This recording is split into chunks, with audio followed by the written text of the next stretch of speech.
በቀቀን ወይም ፓሮት በባህሪዋ ግን ውሃ ላይ ብትቀመጥ ከላይ ዘና ብላ የምትሄድ ነው የሚመስለው። ዘና ብላ በቃ ምንም ኮምፎርት ዞን ሆና ደስ ብሏት የምትሄድ ነው የሚመስለው። እግሯን ከውስጥ ብታዩት እጅግ በጣም በፍጥነት ነው እግሯ የሚሄደው፣ ትር እያለ ነው የሚሄደው። እና የብዙዎቻችን ህይወት ይሄ ነው።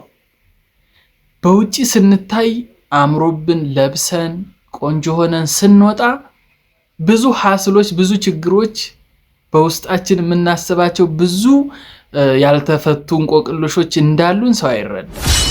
ምናልባት ለሰውም እንደዚህ ስናየው አምሮበት ሴትም ትሁን ወንድ ጥሩ ሆኖ ሲወጣ እሱ ምን አለበት ሳይሆን ምናልባት የበቀቀኗን እግር ብናስብ በጣም የተሻለ ነው ብዬ አስባለሁ።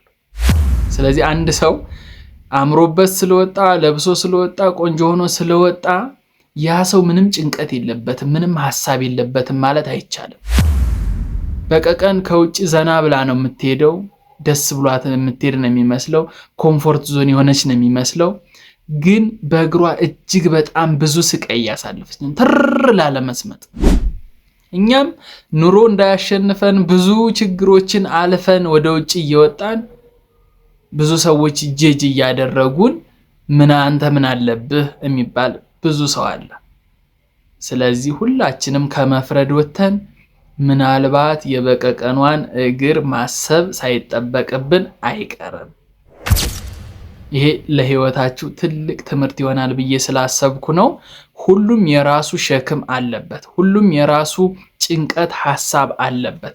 ያን መረዳት ያስፈልጋል። እንዲያ ሰው አምሮበት ቆንጆ ሆኖ ጥሩ ሆኖ ሲወጣ ሁሉም ሰው እኮ ደስተኛ ሆኖ እየኖረ ነው፣ እኔ ግን ደስተኛ አይደለሁም የሚል ስሜትም አይሰማችሁ።